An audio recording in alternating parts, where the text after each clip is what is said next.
The bitter wind howled through Promise Creek, Wyoming Territory, as Zara O'Malley's tears froze on her cheeks. She stood trembling before the weathered saloon where her fate was being decided by men who saw her as nothing more than collateral for her brother's foolishness. It was 1876, and the harsh reality of frontier life had never felt more cruel than in this moment when she learned her own flesh and blood had wagered her away in a desperate game of cards. 21, her brother Patrick had mumbled when she'd confronted him earlier that day. I had 21 in my hand, Zara. It was a sure thing. His bloodshot eyes couldn't meet hers as he confessed how deeply in debt he'd fallen to Maxwell Thornton, the ruthless saloon owner who now owned the deed to their struggling ranch and apparently to her as well. Inside the smoke-filled establishment, Thornton was finalizing the arrangement. Zara would work off her brother's $400 debt as a barmaid, though everyone in Promise Creek knew what that truly meant for a woman with no protection.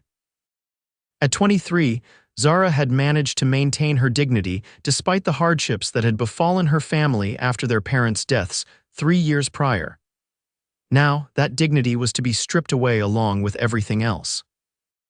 You'll start tonight, Thornton had told her, his thick fingers sliding across her cheek. Pretty thing like you should fetch good tips, might work off that debt faster if you're friendly. The saloon doors swung open, and Zara stepped back as a tall figure emerged into the fading daylight. For a moment, she thought it was Thornton coming to claim her, but the silhouette was different, leaner, stronger, with the unmistakable gait of a man who'd spent his life on horseback. Miss O'Malley. His voice was deep but gentle, carrying the hint of a southern drawl. I believe you might be needing some assistance. Zara wiped her eyes hastily. I don't know who you are, sir, but there's nothing to be done. My brother's debt is legal and Mr. Thornton holds all the cards. The stranger stepped fully into view. He was dressed in the practical garb of a working cowboy, worn leather chaps, faded blue shirt, and a dusty black hat that shadowed eyes the color of a summer storm. A star-shaped badge glinted on his vest. Deputy Marshal Daniel Forrester, he said, removing his hat briefly. And I reckon there's always something to be done when injustice is afoot.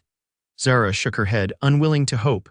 You don't understand. Patrick owes $400. We have nothing left to sell and the ranch is already lost. I'm all that's left to pay the debt.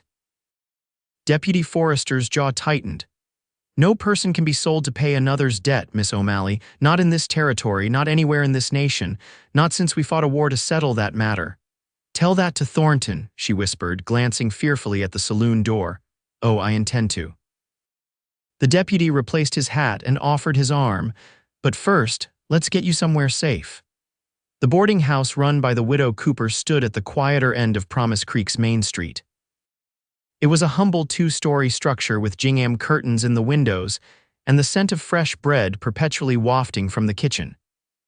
Mrs. Cooper, a plump woman with kind eyes and a no-nonsense demeanor, took one look at Zara's tear-streaked face and ushered her inside without questions. The girl needs tea and rest, she declared to Deputy Forrester. Whatever trouble she's in can wait till morning.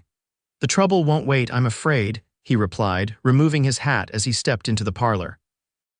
Maxwell Thornton believes he's purchased her services to clear her brother's gambling debt. Mrs. Cooper's face darkened. That man is the devil himself. Been trying to buy my boarding house for years to expand his saloon. I'd sooner burn it down than let him have it. She turned to Zara. You'll stay here tonight, child. No one takes young women as payment in my town. But I have nothing to pay you with, Zara protested. You have 2 hands and I expect some knowledge of keeping house, Mrs. Cooper responded practically. I could use help with the laundry and cooking. You work for me, not that snake Thornton. Deputy Forrester nodded approvingly. I'll have a word with Thornton tonight and explain the legal situation. Miss O'Malley is not responsible for her brother's debts. And what about my brother? Zara asked, anxiety creeping back into her voice. Patrick is all the family I have left despite his failings. The deputy's expression softened. Where is he now? Probably drowning his sorrows at the Silver Dollar. It's where he goes when things get difficult, which seems to be most days lately. Daniel Forrester sighed. I'll find him. In the meantime, try to rest. You're safe here. As the deputy departed, Mrs. Cooper led Zara to a small but clean room on the 2nd floor. There's water in the pitcher if you want to wash up. Supper's at 6. Left alone, Zara sank onto the narrow bed and finally allowed herself to truly weep. The past few years had been a slow descent into hardship after her parents died of fever. Patrick had tried to run the ranch at first, but the lure of cards and whiskey proved too strong. Their herd dwindled, fences fell into disrepair, and debts mounted. Zara had taken over the household, stretched every penny, and even taken in mending work from town, but it wasn't enough to stop the slide. And now the final humiliation, to be bartered away like a head of cattle. The Silver Dollar Saloon was everything the name suggested: flashy, expensive, and designed to separate men from their money. Daniel Forrester pushed through the batwing doors, his eyes scanning the smoky interior. Saturday night was in full swing, with a tinny piano playing in the corner and the constant shuffle of cards at the tables. Patrick O'Malley wasn't difficult to spot. Young, perhaps 25, with the same auburn hair as his sister but none of her dignity. He sat slumped at a corner table, nursing a whiskey that he clearly couldn't afford. Daniel approached slowly, observing the young man. There was a time when he might have felt nothing but contempt for someone who would gamble away his sister's freedom, but 5 years as a deputy had taught him that most men were neither wholly good nor completely evil. They were just people making poor decisions in desperate times. "Mr. O'Malley," he said, pulling up a chair, "I believe we need to talk." Patrick looked up, eyes unfocused. "Do I know you, Mr. Deputy Marshal Forrester? I've just come from speaking with your sister." Shame crossed Patrick's face, quickly masked by defiance. "Whatever Zara told you, it's not as bad as it sounds. Thornton will treat her fair. She'll just be serving drinks, that's all." Daniel's hand moved to rest on the table, inches from Patrick's glass. "We both know that's not true, and we both know that what Thornton's proposing isn't legal." "Legal?" Patrick laughed bitterly. "Out here, legal is whatever the man with the most money or the biggest gun says it is, and Thornton has both." "Not anymore," Daniel replied evenly. "Now there's me, and I'm here to tell you that your sister isn't property to be traded. She owes no one but herself." Patrick's bloodshot eyes finally focused. "That sounds mighty fine, Marshal, but it doesn't change the fact that I owe Thornton $400 that I don't have." "No, it doesn't," Daniel agreed. "That debt is yours to settle, not your sister's." "You don't understand," Patrick said, his voice dropping. "Thornton will kill me if I don't pay." "Then perhaps it's time to consider options other than gambling and drinking." Daniel leaned forward. "The cattle drive to Cheyenne leaves in 3 days. They're short-handed, hard work, but good pay." Patrick snorted. "I've never been on a cattle drive. First time for everything. The trail boss is an old friend. I can put in a word." "And what about Zara? Where is she supposed to go with the ranch gone? Your sister is safe at Mrs. Cooper's boarding house." "She's offered her work and a place to stay." Patrick was silent for a long moment, turning his glass in small circles on the table. Finally, he looked up. "You didn't come in here to arrest me or beat some sense into me. Why are you helping us?" Daniel considered the question. "Because I've seen too many good people broken by this country. It takes strength to survive out here, strength your sister has in abundance. You might too if you gave yourself the chance to find it. And if I don't take the cattle drive job." "Then you're on your own with Thornton," Daniel replied honestly, "but your sister remains free regardless." Patrick drained his glass and set it down with a thud. "When do we leave?" Dawn broke clear and cold over Promise Creek. Zara woke to the sound of activity downstairs, the clatter of dishes, the murmur of voices, the homey sounds of a household beginning its day. For a moment, disoriented by the unfamiliar surroundings, she forgot the events of the previous day. Then reality crashed back and she sat up abruptly. A simple calico dress had been laid across the foot of her bed, along with a clean apron. A note in neat handwriting read, "Thought you might need this. Breakfast downstairs when you're ready, Mrs. Cooper." Zara dressed quickly, grateful for the fresh clothing. Her own dress had been worn thin from too many washings, and the hem was frayed beyond repair. This one, while plainly made, was sturdy and clean. Downstairs, she found Mrs. Cooper directing the morning meal for her half-dozen boarders, mostly shop clerks and a schoolteacher. The widow glanced up as Zara entered the kitchen. "Ah, there you are, sleep well. There's coffee on the stove and biscuits in the warming oven. You can help yourself, then perhaps you might assist with the dishes." "Of course, Mrs. Cooper, thank you for the dress." It belonged to my daughter before she married and moved to Denver. She was about your size. Mrs. Cooper handed Zara a cup. The deputy was here earlier, said to tell you your brother has taken a job with the cattle drive heading to Cheyenne. Zara nearly dropped the cup. Patrick. On a cattle drive? Surprised me too, Mrs. Cooper chuckled. But the deputy seems to think it'll be good for him. Honest work usually is. And what about Mr. Thornton? Zara asked, lowering her voice. Mrs. Cooper's expression hardened. The deputy paid him a visit last night. I don't know exactly what was said, but Thornton's man came by this morning with your brother's marker marked "canceled" across it. That's impossible. Patrick owes $400. Nothing's impossible when the law is on your side, dear. Now those dishes won't wash themselves.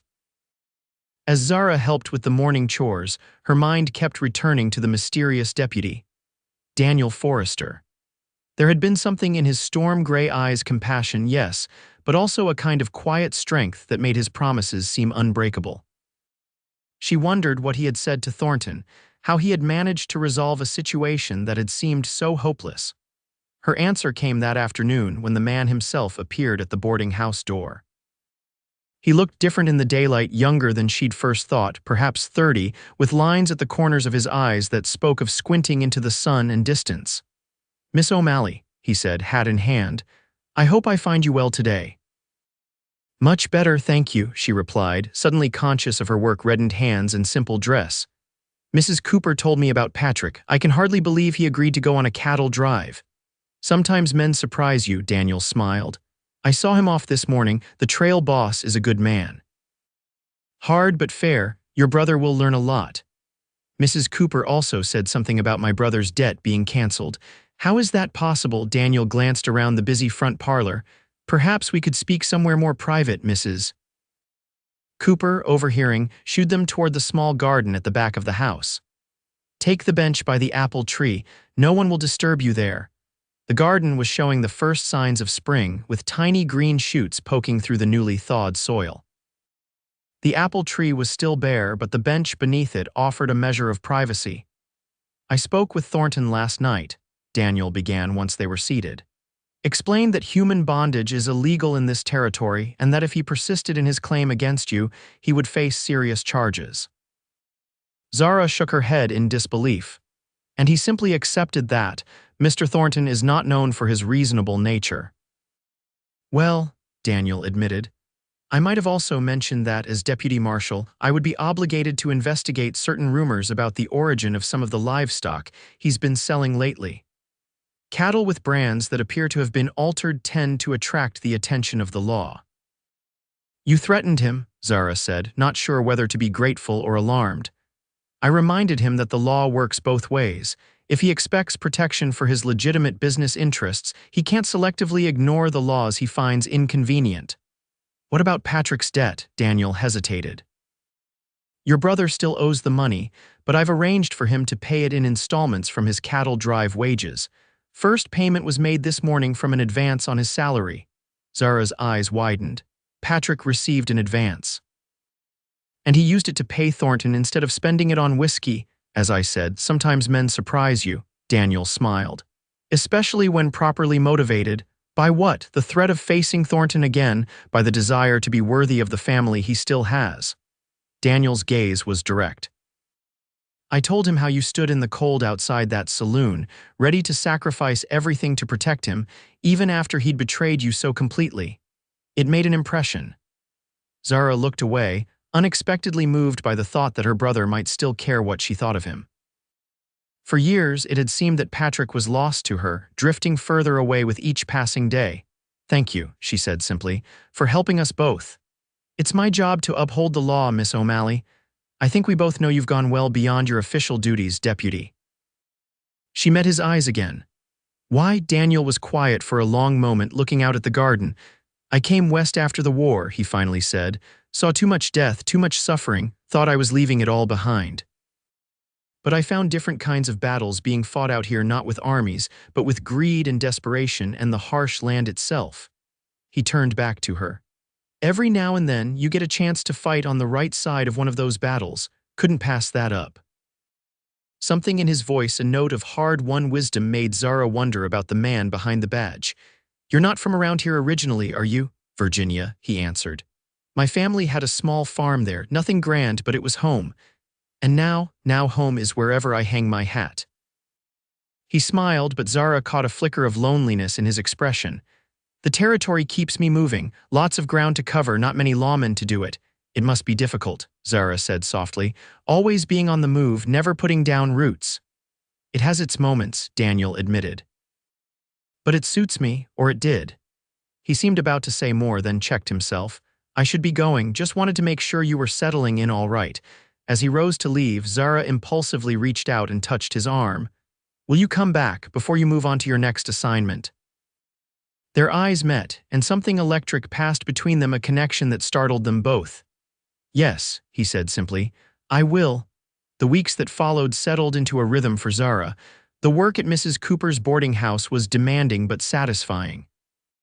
She helped with cooking and cleaning, learned to manage the household accounts, and even began to take over some of the marketing and purchasing. Mrs. Cooper, whose arthritis was worsening with age, seemed grateful for the assistance and treated Zara more as a daughter than an employee.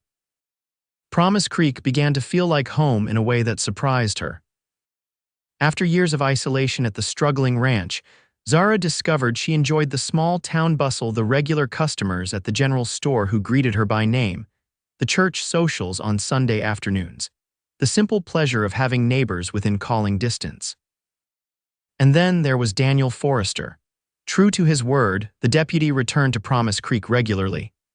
His official duties took him on a circuit of small settlements throughout the territory, but he seemed to find reasons to pass through town every couple of weeks. Each visit was a highlight that Zara found herself anticipating with increasing eagerness.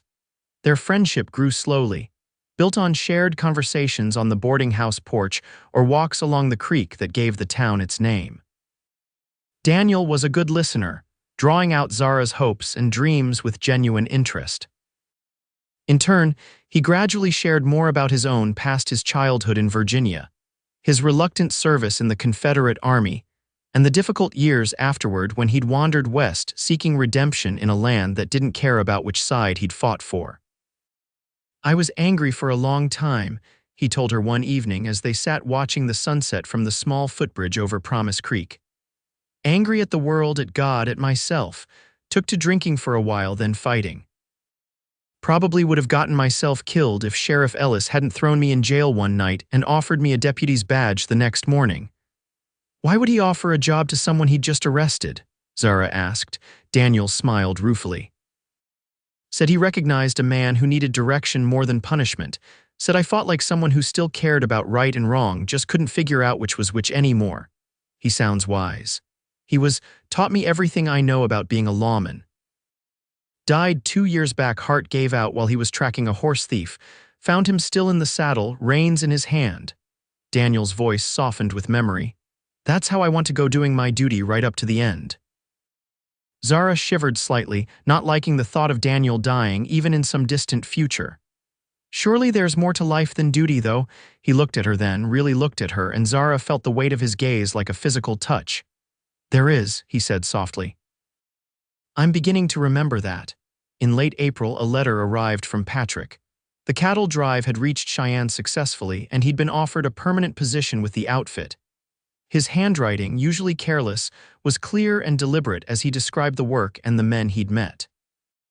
There was no mention of gambling or drinking, and he closed with a promise to send money regularly to help Zara get established. "He sounds changed," Zara remarked to Daniel as they shared the contents of the letter over coffee in Mrs. Cooper's kitchen. "The trail has a way of burning the nonsense out of a man," Daniel replied. "You either shape up or you wash out. Sounds like your brother decided to shape up." "Thanks to you," Zara said warmly. "You gave him a chance when no one else would." Daniel shook his head. "I just pointed him toward the path. He chose to walk it." May brought wildflowers to the prairie around Promise Creek and a surprising proposal from Mrs. Cooper. The widow, increasingly troubled by her arthritis, offered to sell Zara the boarding house for a modest sum, payable in installments. "I'm getting too old for this business," she explained. "My daughter wants me to come to Denver. This place needs a younger woman's energy, and you've got a good head for the work." Zara was stunned by the opportunity, but I have no money for a down payment. You've been working for half wages while I've provided room and board, Mrs. Cooper pointed out. Let's call that your down payment. The rest you can pay monthly, same as you've been helping me track the accounts. You know the business is profitable enough. It was a generous offer, one that would give Zara something she'd never expected to have again, a home and livelihood of her own. Still, she hesitated. May I think about it? Mrs. Cooper patted her hand. Of course, dear, but don't think too long. I'd like to be in Denver before winter comes. That evening, Zara walked to the telegraph office and composed a message to Patrick, explaining the opportunity and asking his advice. It felt strange and wonderful to be consulting her brother as an equal rather than cleaning up his messes. His reply came 2 days later. Buy IT, stop, you deserve this chance, stop sending extra money next month, stop, proud of you sister, stop. Still, Zara found herself wanting one more person's opinion before making her decision. When Daniel next rode into town, she shared Mrs. Cooper's offer and Patrick's enthusiastic response. It's a solid business, Daniel observed as they strolled past the boarding house. Good location, steady clientele. But it would mean staying in Promise Creek permanently, Zara said, watching his expression carefully, putting down roots. Something flickered in Daniel's eyes, hope mixed with uncertainty. Would that be so bad? Promise Creek is a good town, growing too with the new railway spur line coming through next year. No, it wouldn't be bad at all, Zara replied softly. I've come to love this place, but…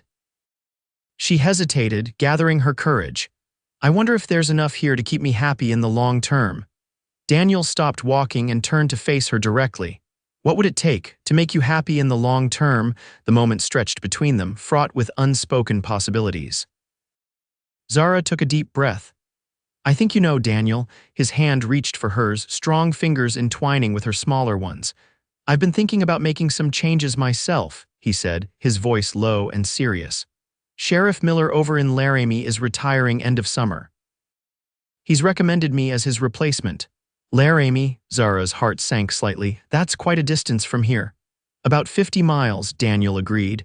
Too far to ride regularly, just to call on a friend. His thumb traced circles on the back of her hand.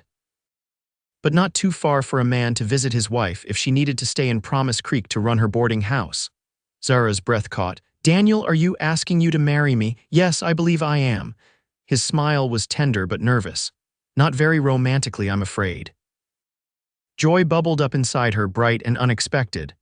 I don't need romance. I just need honesty and kindness. You've shown me both from the first moment we met. Is that a yes? In answer, Zara stood on tiptoe and pressed her lips to his. It was a brief kiss, sweet and full of promise. Yes, she whispered as they parted. That's a yes. They were married in June in Promise Creek's white-steepled church. Patrick returned from Cheyenne for the occasion, standing tall and clear-eyed beside his sister. Mrs. Cooper wept happily in the front pew. Sheriff Miller came from Laramie to stand as Daniel's best man, pronouncing loudly to anyone who would listen that the territory was losing its finest deputy, but gaining an exemplary sheriff's wife. The boarding house, now officially Zara's property, hosted the wedding celebration. Tables were set up in the garden, which blazed with early summer flowers. Daniel looked uncomfortable but proud in a new suit. Zara wore a simple dress of pale blue silk, a gift from Mrs. Cooper, who insisted a boarding house owner couldn't be married in calico. As twilight fell, lanterns were lit among the apple trees, now heavy with green fruit.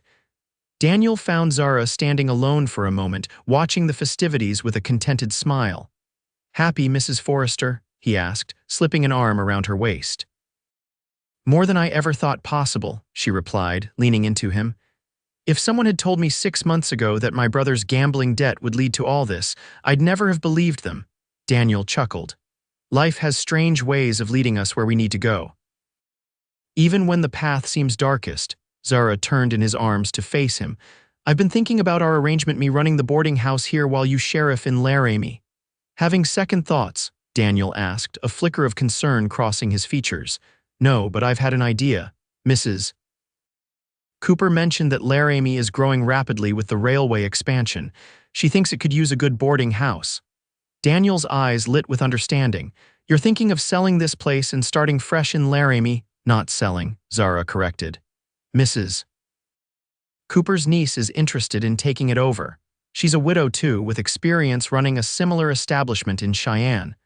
I thought perhaps I could use the money from the sale to open a new place in Laramie. That way we wouldn't have to be apart. You'd leave Promise Creek. After all you've built here, Zara smiled, touching his cheek gently. What I've built that matters most is this us. Promise Creek gave me back my life when I thought all was lost. It gave me you. But home isn't a place, Daniel, it's the people you love.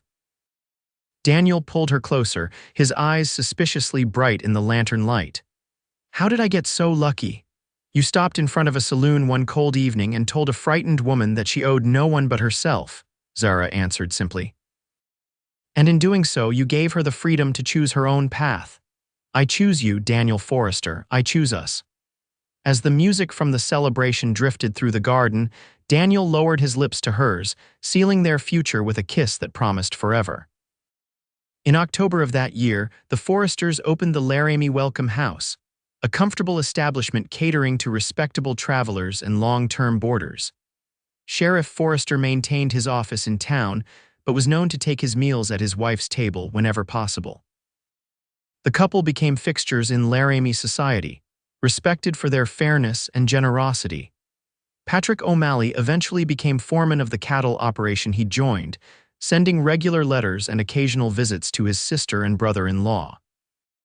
When their first child was born, a daughter with her father's gray eyes and her mother's determined spirit, Patrick arrived with a hand-carved cradle and a silver rattle purchased with honestly earned money.